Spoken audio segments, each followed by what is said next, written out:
Hello, we welcome you here today to hear chatting with Debbie and Marcia, struggling in life, struggling in finances, struggling with whatever you have going on in your life. Marcia, how would you describe when someone is in struggle? What would you say that you could recognize that? I guess I have to reflect on how I feel when I'm in struggle.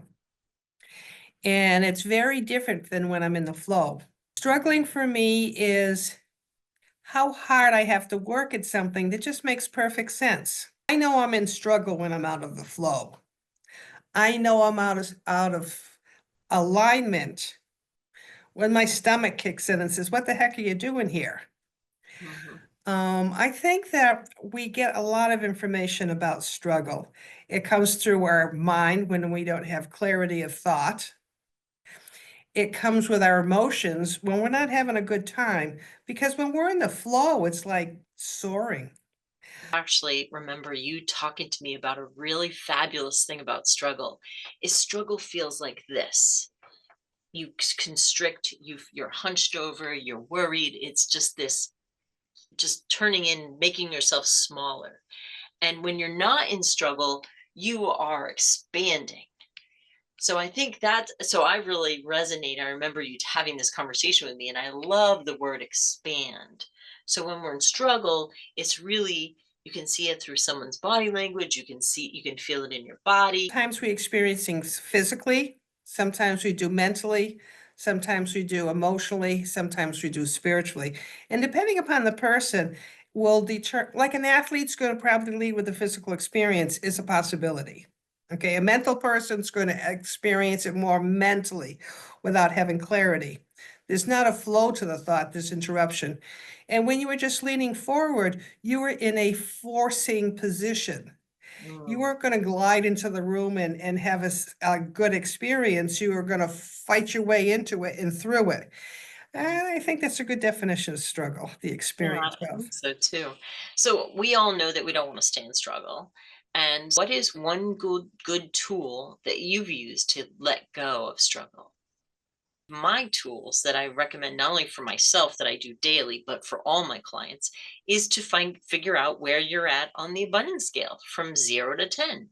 So that is one of my favorite activities that I do daily to find out where I am at and to do self-assessment. And so basically really simple, you say, where am I at on the abundance scale? Abundance is not just money, it's your entire life. It's everything all combined into a nice big average just to say, where am I at? 0, not enough time, not enough money, hate your life. 10, love your life, great money, great time, everything's great. So, somewhere on that scale, that's where you're going to fall that day, right here, right now. There's no judgment, it's just data. Where are you at on that scale? So, if you're a 2 today, there's no judgment, you're just a 2. But what can you do to take 1% better to get 2.1 on the scale? That's the name of the game. How can you just take that baby step forward on your, what I call your abundance scale? And it's one of those things where everybody has to really figure out what your scale looks like. But that's one of the major tools I use. Is there a tool that you use, Marcia? Well, first of all, I want to acknowledge self-assessment. If we're not doing self-assessment, we're lost. Hmm. Because if we don't know where we are, we're not found. Exactly. I Totally really true. want to underline the importance of self-assessment, to take a minute and just check it out. And we can check it out in different ways. You have an abundance scale. Different people might say, how am I feeling physically, emotionally, mentally, and spiritually? I always go back to that because we're going to have a lot of information there. Mhm. One of the things that I do when I need to elevate, expand, get Mm. unstuck, find the flow, is I inspire myself. And I am always, always inspired by nature. It might be something I read. There's a number of things that I can do. I might call a friend. I might complete a task that tickles my heart. But the point is going for inspiration. Because the fact of the matter is, when we're out of center or whatever, we're confused, we haven't got the answer, or we're trying to figure out something that's beyond us at the moment, We always go to a higher part of our mind when we're inspired. So plugging into what we already know serves us is just another way of using our self-assessment and saying, okay, I need some juice right now.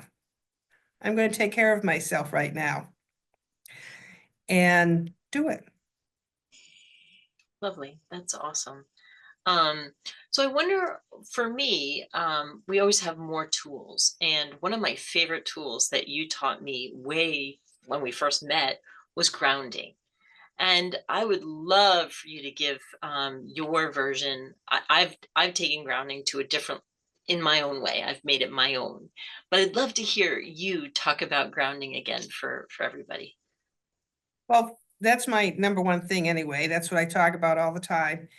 And continue to remind myself the importance. Number one, we're part of the earth. We actually have the same frequency as the earth does. So what happens when we separate from that which we are the same of? You know, we automatically create something that's not helpful. Hmm. So to me, grounding is connecting with the earth. Now, one can do it taking a walk. One can, this is very clever, if you have copper pipes in your house, if you sit down and put your feet on the copper pipes, you're going to be grounded just like that.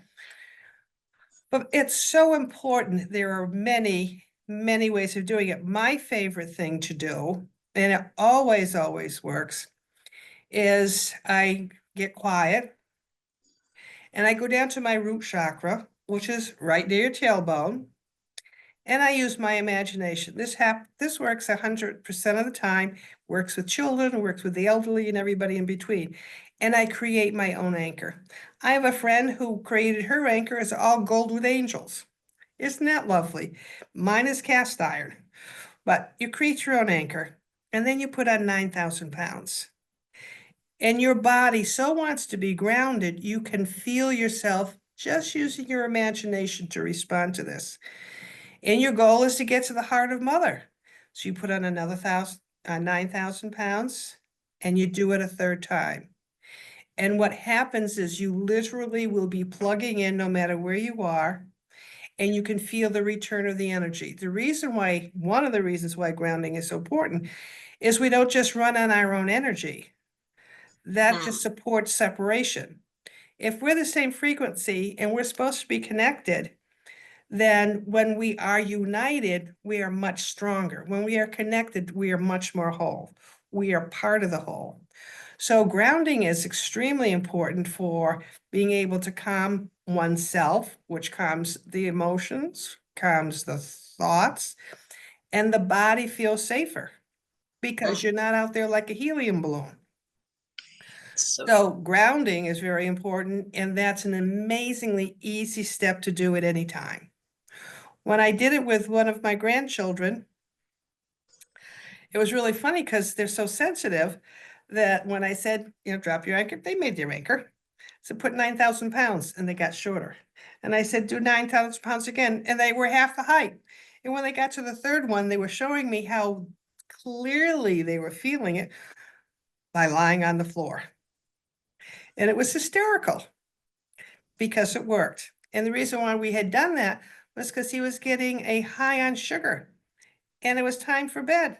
Grounded him, all the jitters went, and he went to bed, calm. awesome. And as adults, we so need that. We so need to, calm our nervous system and be able to plug into, I call it God's green earth. You can call it mother. You can source God. There's just so many choices of what you want to name. Um, Plugging in, grounding. Who are you going to ground to? And for me, I don't necessarily, I love imagining roots. So I actually imagine roots for me. So that's one of my imagination things. Um, and I just move my hands. It's funny because I just do down, down, deep into the ground. And then I say hook them in.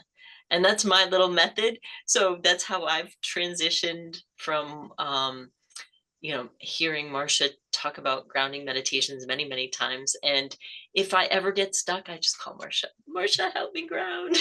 And just the fact of calling Marcia, I immediately ground because I just know that when I connect with her, I connect to source just as our strong friendship allows. Underline the power of intention. Mm, Because this works for you because you know clearly, unambivalently, what your intention is. true. You can visualize it, you know what's going to happen. So the universe works with you, supports you. Yes. This is your Yes. intention, and so it is. Amen. I love it. That's so great. Other tool that I love to recommend to people is called Tapping with Brad on, I think his last name is Yates on YouTube. So check him out on YouTube. The tapping solution is another recommendation I use. But I know that you've used another program called HeartMath. If you want to just mention something about HeartMath, that'd be awesome. Um, Heart Math stole my heart. There you go. Heart Math Institute, which is out in Boulder, California, in the Redwoods, Mhm. And they've been studying the power of the heart for, I don't know, 40 years or so. And they, along with tapping, are the two treatments that are used incredibly powerfully to help heal or at least manage post-traumatic stress disorder. That's how powerful and effective it is. And if you look up Heart Math Institute, which I really hope you do, you're going to find out how magical you are because it's just amazing. Did you know that we have 3 brains? Unbelievable. We have this one, we have the gut that never lies, and we have the heart. And the heart actually is the strongest brain because it's giving off the most information to the rest of us. So how you feel here is going to affect how you think and how you feel. When we actually align all of our brains, we're in a state of coherence. And what happens is when we are in that centered, grounded place, we activate a different part of our brain. When we're frightened, lost, whatever, we activate the amygdala. And all that does is repeat memorized emotion. It's not happy emotion that we're remembering. It's when we're in trauma and struggle. So we don't want to activate the amygdala. What we want to do is be whole, ground, center, and activate the heart.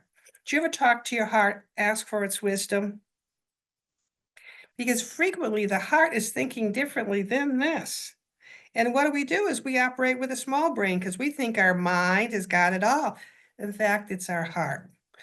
So the more we want to problem solve in our lives, the more we want to activate the higher parts of our brain for creative problem solving, you go to your heart. Now, if you go to the Institute of Heart Math, they have all sorts of free classes, and there's techniques in aligning your breath work.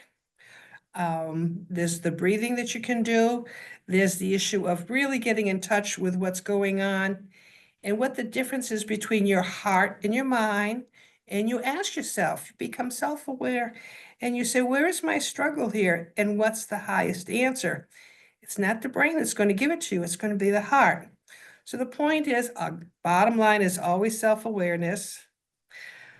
One of the most powerful tools we have ever been given is curiosity, because that gives us the freedom to ask questions, the freedom to be able to receive something we might not have thought about earlier. So we're not attached to what the answer is.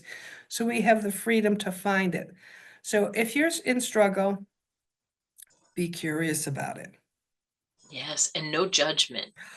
No judgment. No judgment. It's one of those hard things that I think people realize on how much we judge ourselves. Maybe we're not judging others, but we're like consistently judging ourselves, having that inner critic over and over again telling us stuff that's going on.